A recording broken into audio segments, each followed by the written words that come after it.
Welcome to House of Champions. Welcome back, everyone. The international break, it is over at long last. So we're dusting off the cobwebs on Europe's top 5 leagues to talk title races, European places, and relegation dog scraps. Plus, we look ahead to some of this weekend's tastiest fixtures as Thomas Tuchel takes charge in time for De Classica and Napoli and Milan kickstart a 17-day trilogy of head-to-heads. I am joined by Jonathan Johnson, Mike Lahoud, and Nigel Reo-Coker. What a crowd we've got in for you.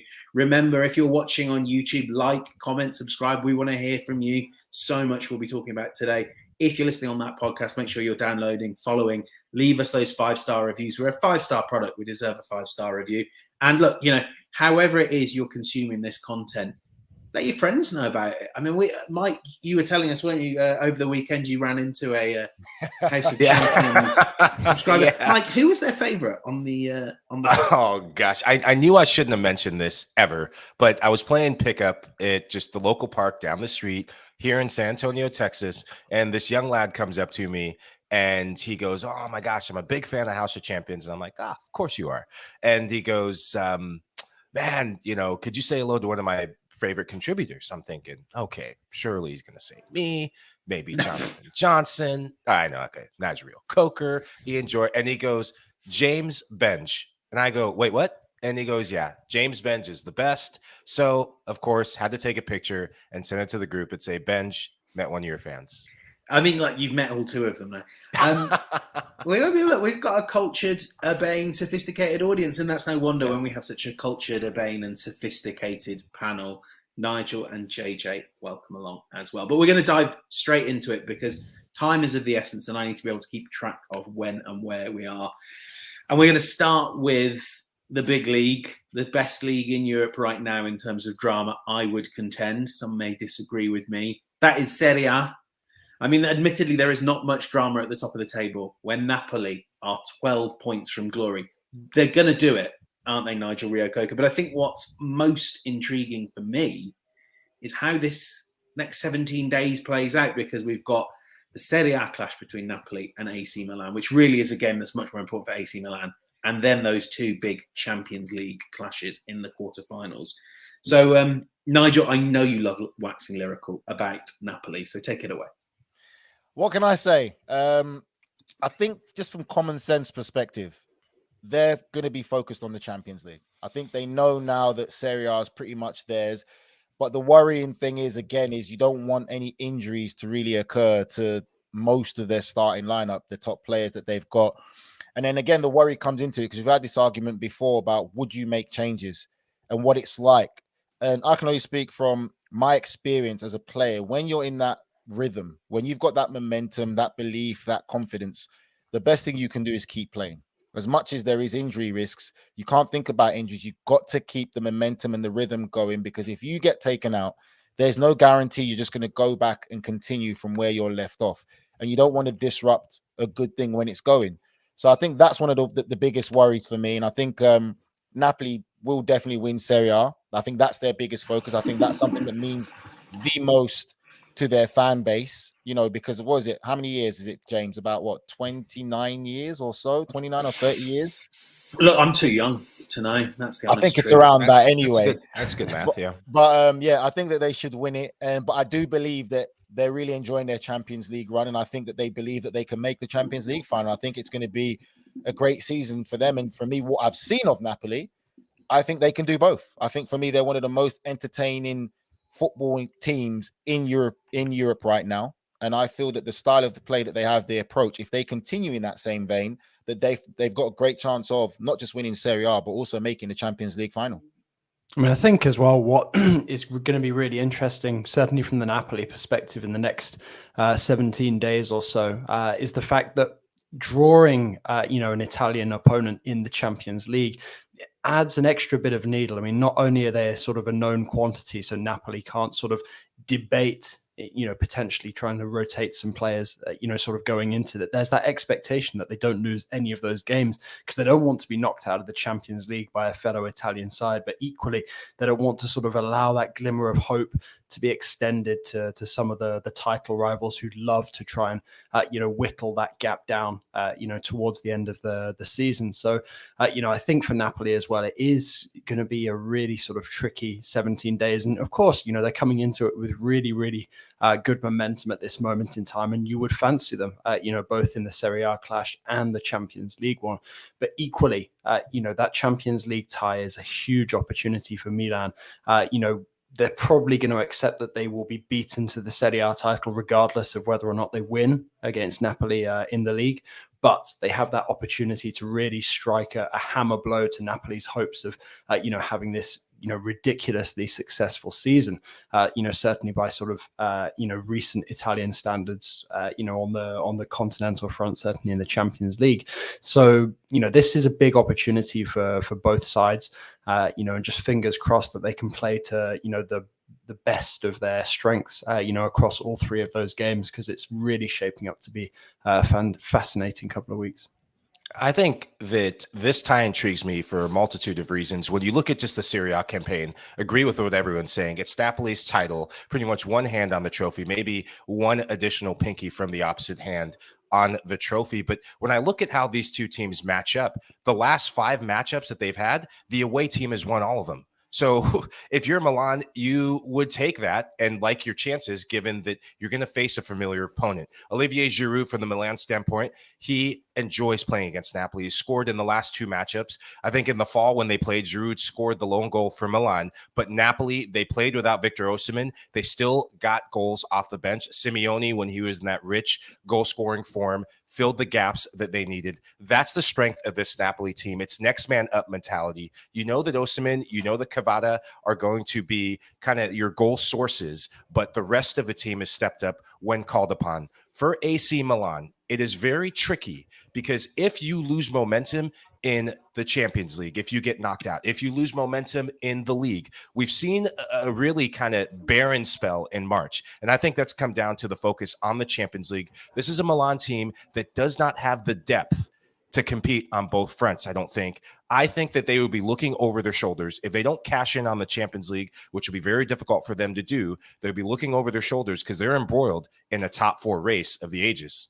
Yeah, let's talk about that top 4 race. You could make a case for maybe anywhere up to 4th down to 8th being in the race. In 4th place, we do have AC Milan clinging on for dear life after a slow start to 2023 that has sort of picked up of late to, a few wins.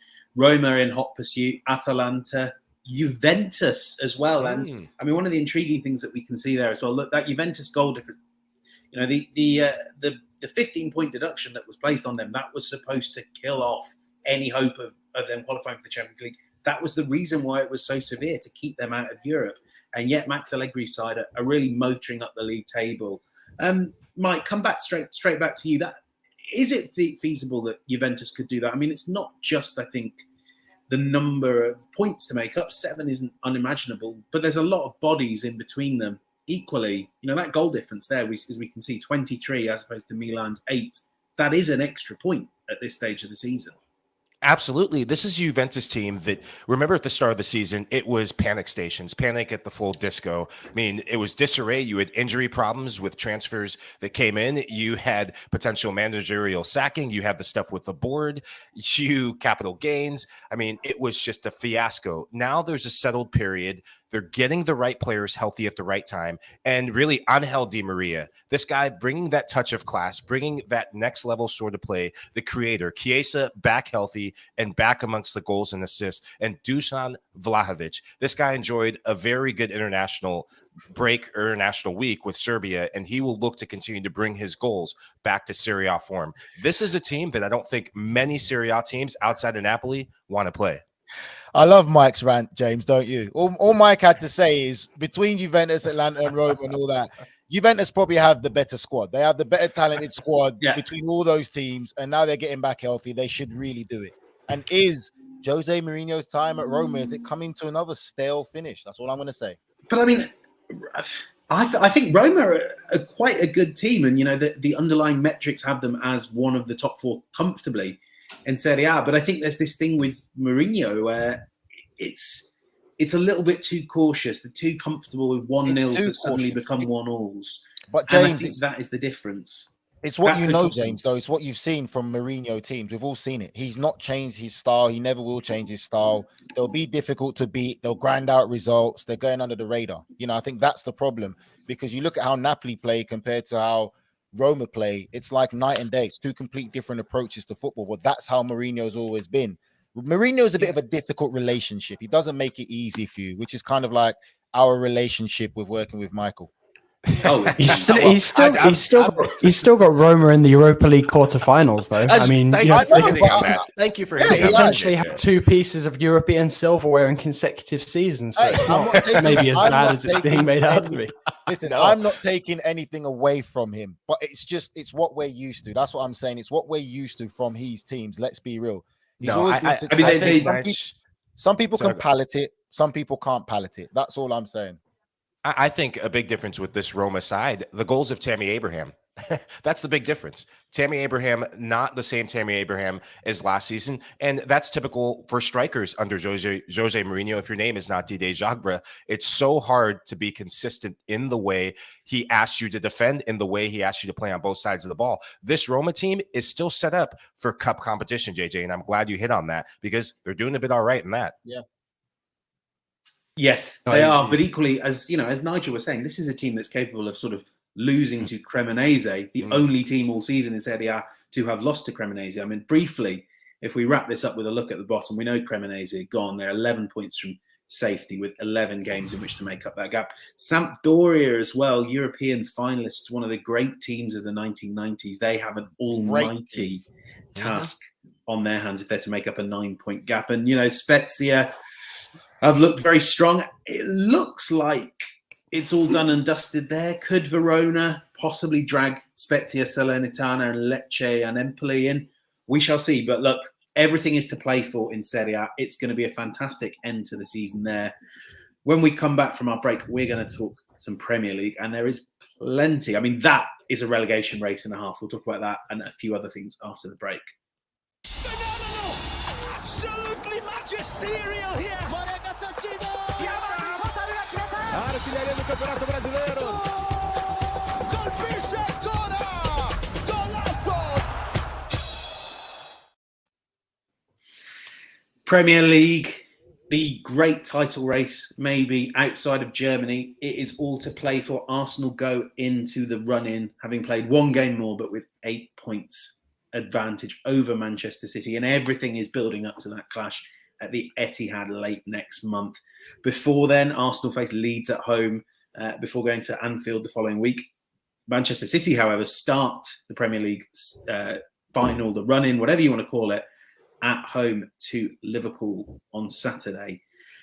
JJ, where's this heading? Does the fact that Arsenal have just the Premier League to focus on, is that the swing factor that could potentially win them the title?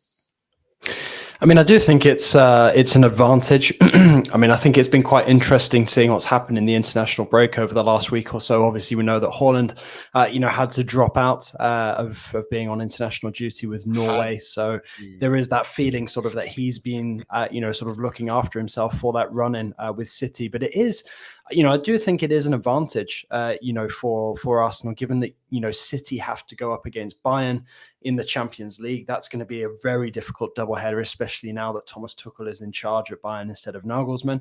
They've got the FA Cup still to play for as well, where they have Sheffield United in the semis. So, I definitely think that there is, greater potential for City to sort of come unstuck a little bit in the fixture congestion than there is, for Arsenal. But equally at the same time, this is sort of the time of year where, the pressure is really starting to get on. There's no real margin for error left anymore. And in that respect, I guess City have a bit of an edge because they're used to it, season in, season out for the last couple of years. So, I do think there's different ways of looking at it. But, for sure, I think there's definitely an advantage for Arsenal given the games that City have coming up. There's only one way to look at it. It's Arsenal's Premier League title to throw away. It's just that simple. It's not rocket science. It's Arsenal's to throw away. That's what it is. I think with City again, they would love to win the Premier League. And I feel that they're putting probably as much emphasis in the Premier League as the Champions League, because I personally feel that Pep Guardiola does not feel his side is good enough to win the Champions League. So if he doesn't win the Champions League, I feel that he has to win the Premier League. So they have to go for both, really and truly. And the reality of it is, with the squad that they have and the money that they've spent and the players that they have, there's no reason why they should not be competing for both, in my honest opinion. But I think that Arsenal do have the advantage in the sense of, obviously, not in Europe no more. This can be their main focus. And I don't think any Arsenal fan could have come out from the start of the season to say that we're going to win the Premier League. I think Arsenal fans would have been happy with a top 4 finish. That would have been progression. But what Mikel Arteta has done from beyond just a top 4 to building and to showing, and when I talk about this, I'm already picturing what I've seen from Arsenal this season, the togetherness, the belief, the attitude that Mikel Arteta has installed in this squad. It's unbelievable, and it's great credit to him. I think that there's not one, I don't know, would any Arsenal fan have believed they can win the Premier League title from the start of the season? No. Absolutely not. Exactly. No. So I think for me, it's Arsenal's to throw away. And that's how I kind of look at it. I think we have to bear in mind it's a much tougher fixture list that Arsenal have. Not only do they have to go to Anfield, they have to go to St James's Park. They've got Brighton coming to visit. They've got Chelsea coming to visit. Actually, if you look at Man City's, it's a little bit more favourable, of course, both teams. But James, that's the game that will decide it, isn't it? But James, that's the thing. You put in the mentality in the dressing room. Every game from now to the end of the season is a cup final. That's it. There's no. They say that all the distractions. time. Yeah, I know, but there's no other distractions. That's the thing. It's different if you have other distractions. I think those players could probably be a lot more focused and know, right, this is it. This is all every league game for us is a cup final. And I think it's easier to manage that than having the distraction of European competition or maybe being in the Champions League or other kind of distractions. So it's theirs to lose.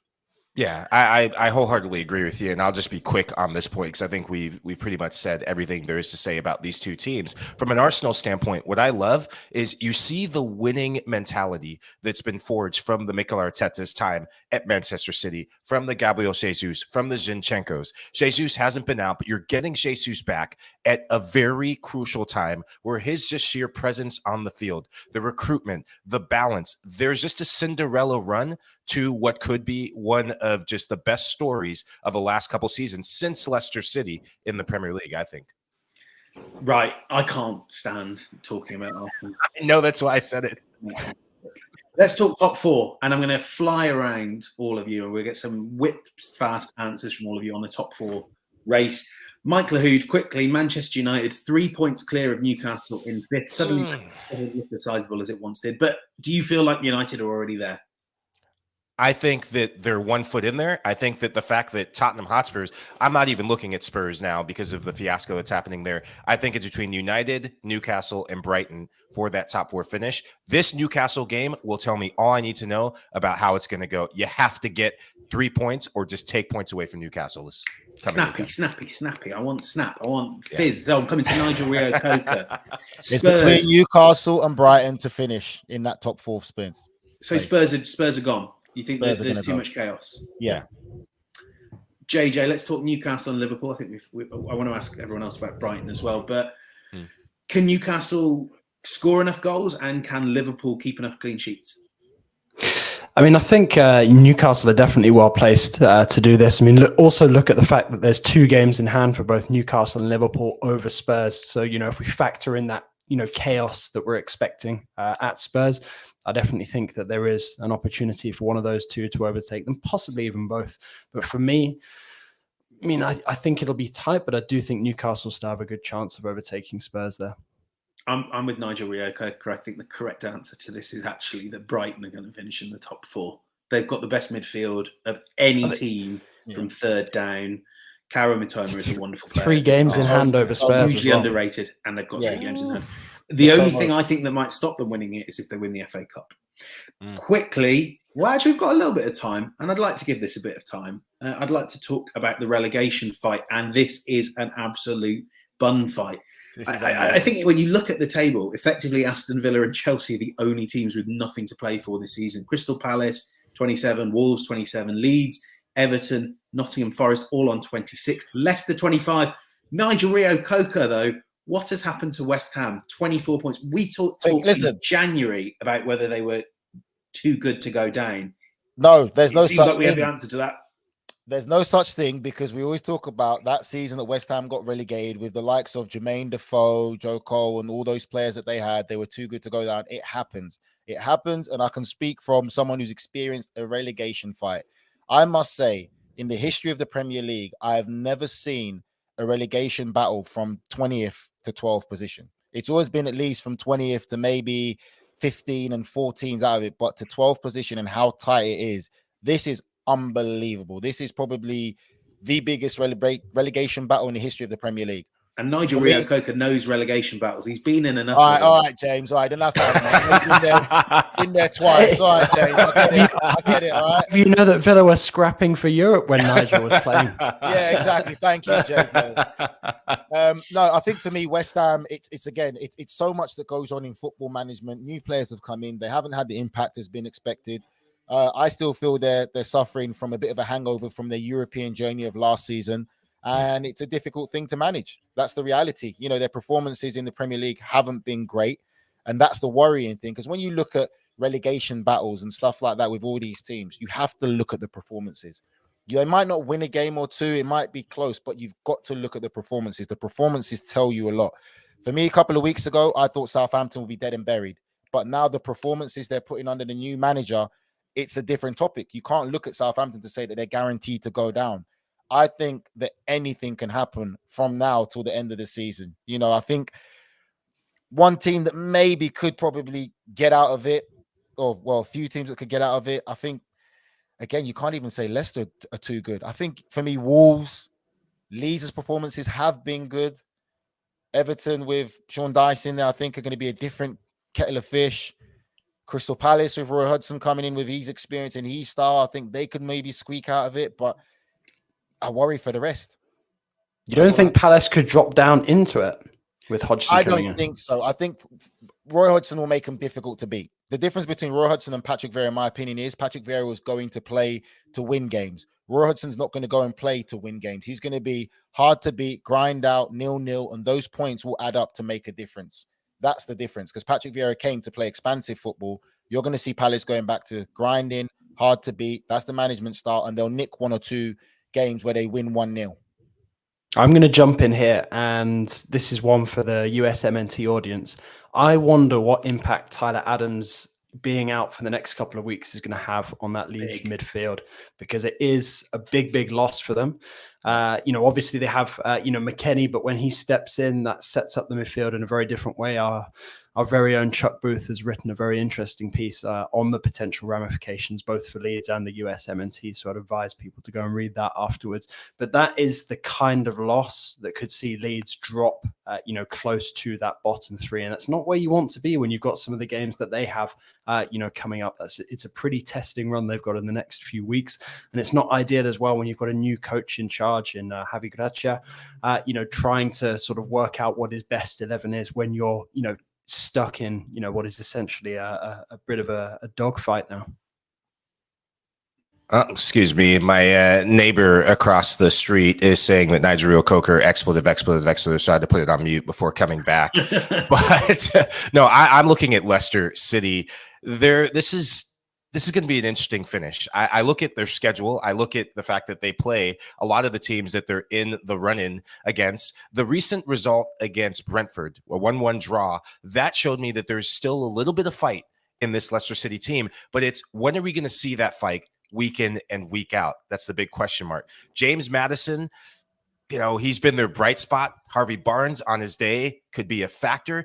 I just don't know if there's enough quality still left in this Leicester team to stay up. They are my biggest question mark in this bottom three finish in this relegation battle. Their last three games are very crucial. Liverpool, I think, I can't think of their second to last game, but they finish up with West Ham. I think if they're still in a relegation battle against West Ham, that will be the game to watch. Mark my words, that will be the game to watch, Nigel Reo-Coker. West Ham versus Leicester City.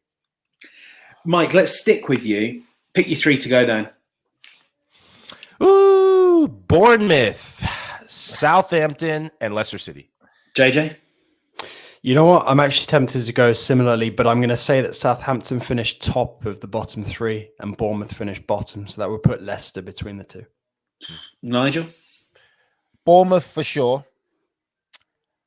I think West Ham, and I would have to say Southampton. I think how that 3 is.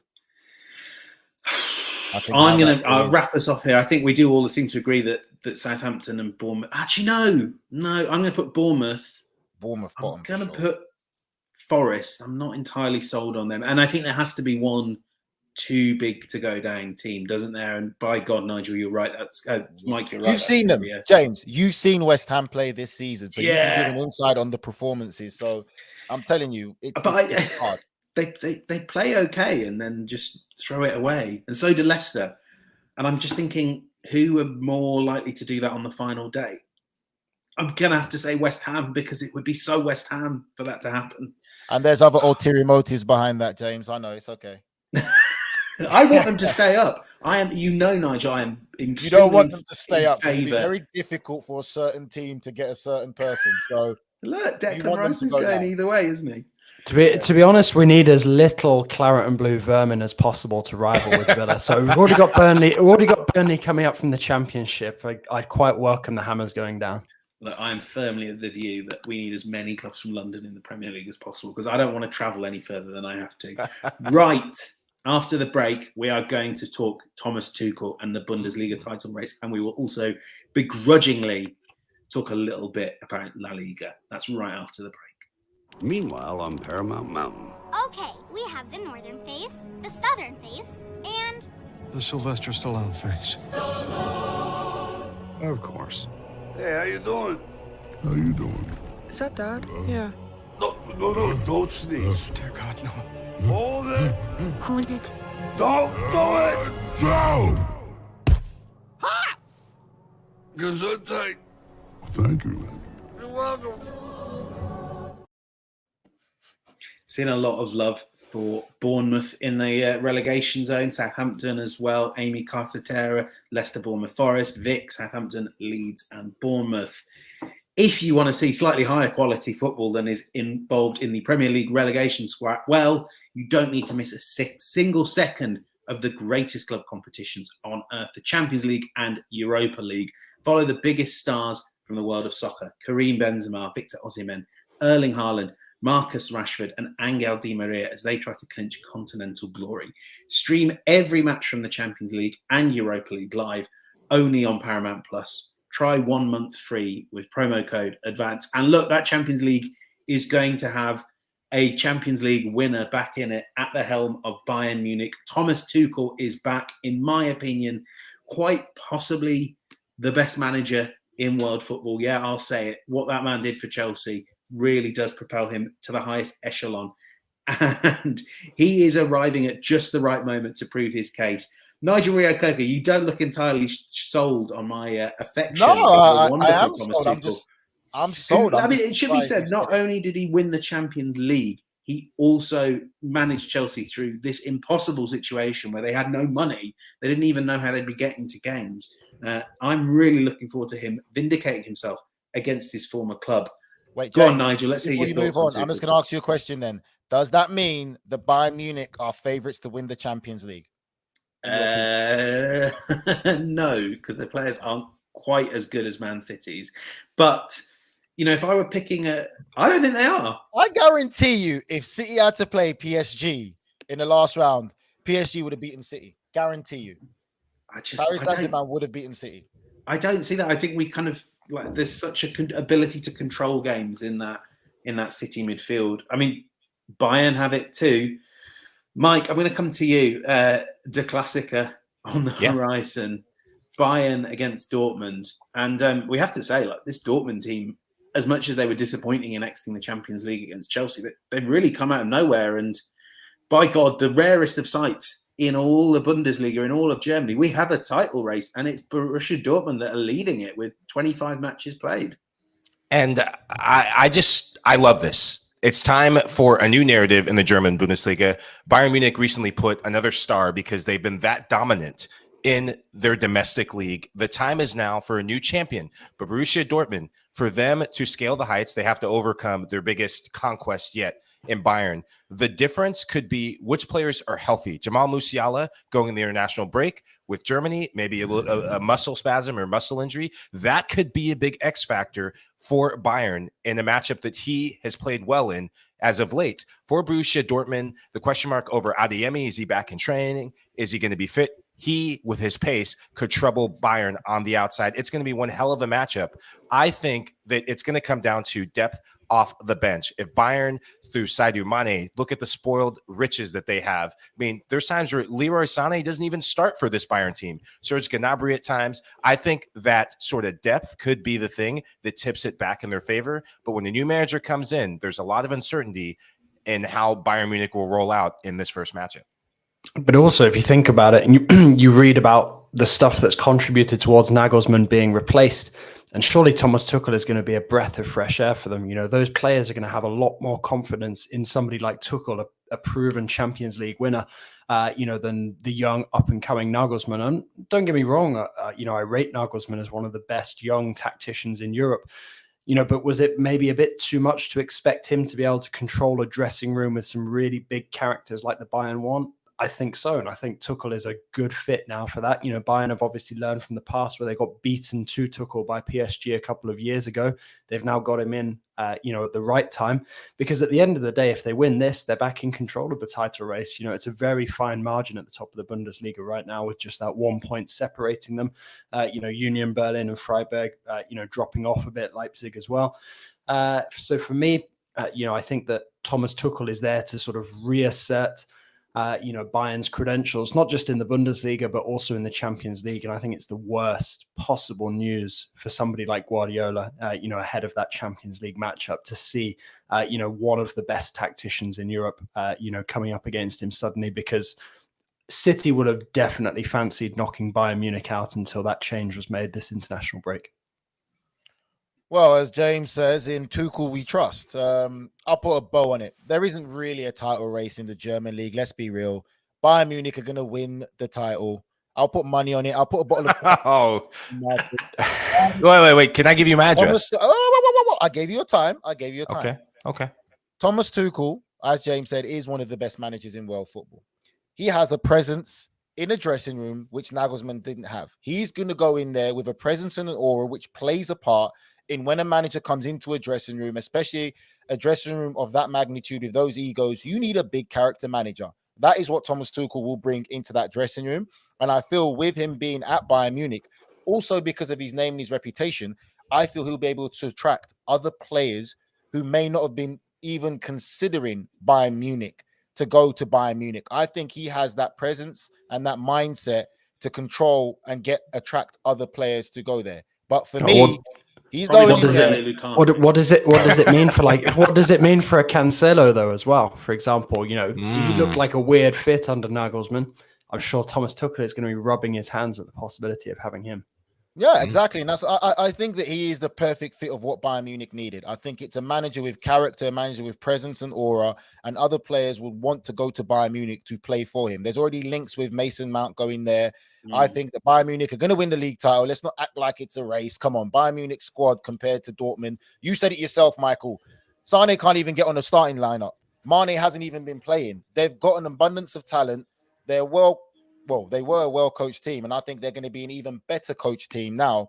And again, from when I started, I always said that Bayern Munich, Real Madrid are one of the favorites for me to win this year's Champions League. They're the two favorites, the old staple diet. I think the outsiders for me is Napoli and maybe Benfica. So, Ed, there you go. You were asking in the comments, is the Bundesliga going back to how it was in the 2000s, actually competitive? Nigel Rio-Coker has very much answered that question, and I have to agree with him. I mean, the best case scenario is that Dortmund put up a fight. And certainly in the long term, no, it's not, because you know what's going to happen to Borussia Dortmund this summer. The same thing that happens to Borussia Dortmund every summer. They're going to sell their best player in Jude Bellingham. Right, quickly, Liga and La Liga. I want to start with La Liga, Mike Lahoud, because we have two powerhouses of the Spanish game really fighting for their lives. Now, with Valencia, I think that we've kind of got used to this a little bit. The financial troubles have been there for so long that they've kind of had to accept being a mid-table team and a lower mid-table team, and this is where they are. But Mike Lahoud, what is going on at Sevilla? I mean, and Oh. they're still going to win the Europa League though, anyway, aren't No, don't you dare know they are. start with that. Come on, I've been having nightmares about this because I am very troubled about Sevilla when it comes to the Europa League. I think that this is just mayday for this club, and you almost have to rub your eyes in disbelief to see where they're at. I mean, they recently sacked their manager in Sao Paulo, who got them out of their woes and got them in a run in the Europa League. So that tells you that all is even worse at a club like Sevilla. And it looks even worse, the fact that Real Betis is having the success they've had in the last season or so, winning Copa del Rey last year and still hovering around that top 4 place. For Sevilla, it's gotten a bit stale. I think on the field, they have too many of the same players. You do have the goals of El Nesri, who is a player that they should look to sell, or if not, someone will come in with a good offer, performed at the World Cup and has performed this season. He's been a bright spot in front of goal. But in midfield, at the back, it's all gone stale. Players that have been there for a while, I just don't see it. But more so with Valencia, I am more worried about Valencia. My neighbor is. That's why he's humming his hacksaw, because I think that they could go down this season. Be good for you. Good for Yunus Musa, though, wouldn't it? Get out of there and get to one of the many top teams that are coveting him. Yes, that's please. enough La Liga. We all know I don't like talking about La Liga. It's boring. Barcelona are going to win the title there, of course, as well. JJ, I want to talk about Liga, and you know that you need to convince Nigel and I to talk about Liga most of the time. And look, we're not talking about PSG. It's only a 7-point lead at the top of Liga, which is not great for a team like them. You would expect them to be parading the trophy around now. But really, JJ, for me, what's interesting, we've got Marseille on 59 points, Lens on 57, Monaco 54, Rennes on 50, Lille 49. There's a real race for top 4 here, isn't there? That should be quite fun. Top 3, I guess. Yeah, absolutely. Pretty high stakes, especially when you consider that Nice are the only club left in European competition this season with the Europa Conference League, which everybody in France has their fingers crossed that they can make a deep run in because it matters so much for the UEFA coefficient. But it's a really interesting return to Ligue 1 action this weekend. You've got Marseille, Montpellier have won 5 of their last 6 games in the game coming back on Friday night when Ligue 1 gets back underway after the international break. And then it's PSG Lyon this weekend. Now, that is the kind of game that could trip PSG up. So if Marseille can suddenly cut the gap on them before that game, then potentially, we do have a title race back on our hands. But I do agree with you. I think that realistically, it's more interesting to look at that race for European qualification at the moment. It's very fine margins between Marseille and Lens. Tricky game, as I said, for OM on Friday against Montpellier, which Lens would be hopeful, could see them, leapfrog them into second place this weekend because they have been in much better form than they have been in recent months. Monaco, it's usual for them to sort of be accelerating around this time of year and going up the table. Rennes have just been dealt a big blow, losing Adrien Truffert until the end of the season. Lille still looking fairly decent and solid under Paulo Fonseca, and Nice, a bit like Reims, excelling under their temporary bosses, Didier Digard and Will Still. So plenty to like about what's going on in France right now. And, just fingers crossed we do, have that tension, that needle right up until the end of the season in terms of the European qualification spots. JJ, with just only a handful of weeks remaining in the remainder of the Ligue 1 season, who are some teams that could play party spoilers in this league? I mean, I think, there's a number of teams who perhaps don't have that much to play for. I mean, Lyon, 9 points off of any European place at this moment in time, really, really struggling, yet we know the quality that they have that comes out of that academy. Montpellier as well, who I mentioned, they're now far enough away from the relegation zone to not be too worried about it, but equally too far adrift to realistically get themselves in the reckoning. But like I said, 5 wins from 6, Michel Derzakarian back at the helm. That, those 2 teams, I think particularly, could play party spoilers for some of these, clubs looking to get themselves into Europe. Lorient as well, losing ground in the race for Europe, but still a difficult team to beat on their day. JJ, last one for me, quick one. I'm going to take you in a different direction. Obviously, you're watching a lot of Liga and everything. How excited or how good is it really for France, the national team, with all the young players obviously being produced in the league and all the young talent coming through? How much of that do you think is going to help France basically dominate at an international level for a long time? Because I just recently done something else where I said, for me, I'm scared about France because the amount of talent that they're producing consistently, a lot of them already gone abroad. But then again, now Liga, there's a lot still playing. How helpful has it been for the French national team, and how good are the French national team should look for years to come?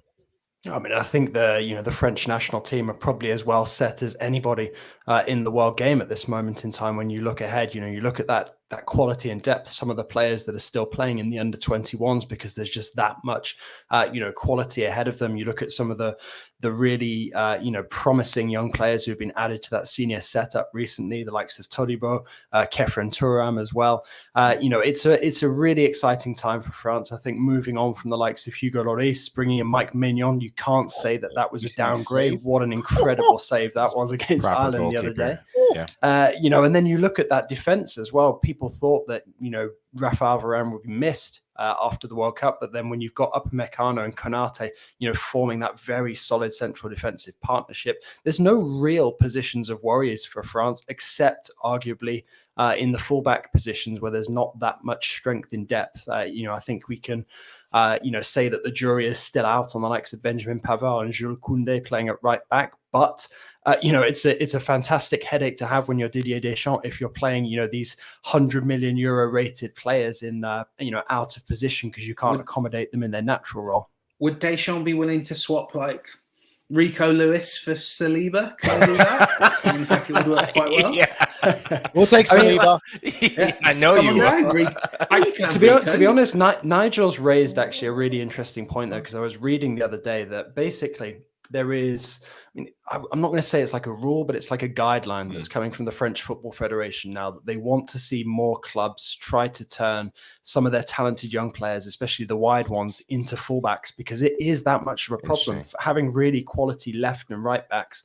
Like I said, Truffert out until the end of the season for Rennes, for example, he's the kind of guy that I think many hopes will be attached to in the future because he could be a fit in that left back role. Right back has been particularly problematic over the years, hence why we've seen somebody like a Pavard and Jules Koundé being sort of, redeployed, in that role, despite not really having the natural attributes to do it. So that's definitely a sort of subplot to watch with this French national team over the coming months, how they, work out a way to have, some real sort of options and strength in depth in those areas.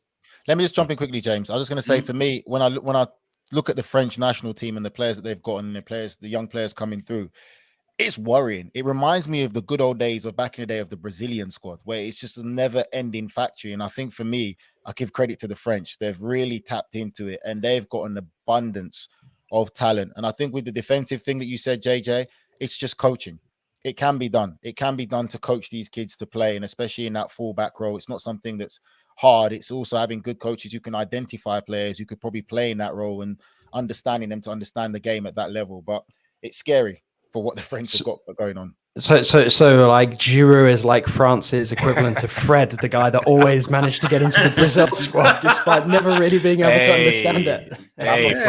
Fred this season has been different. Fred this season is not that Fred. You've got the wrong Fred there, Mike. Oh, the other Fred. Oh, Fred with hair. Oh, Fred with hair. Got it. Fred always linked to Tottenham. Fred, I believe. Yes, is his full name. Was his birthday. Right, before we go too deep into Euro 2024 and planning out that England-France matchup, please let it be the final. Let it be the final in Germany. Quarterfinal. I think we need to call it a day there. But don't worry, we'll be back again on Monday morning and we'll recap the weekend's actions and pick Fabrizio Romano's brains over all things transfers. I'm sure if anyone knows of a talented young French right back, it'll be Fabrizio. So you can join us then. In the meantime, thanks so much for listening to House of Champions. Please take a minute to leave us a rating and review on your favorite podcast platform, because we're on all of them. We're on Apple Podcasts, Spotify, Stitcher, anywhere you listen to podcasts, you're going to find us. And we're also available on YouTube as a video. You can subscribe to us over there. House of Champions will be back next week. Enjoy a phenomenal week of league football. God, it's so good. It's back. Finally, thanks to JJ, thanks to Mike, and thanks to Nigel for joining us. We'll see you again very soon. Bye-bye.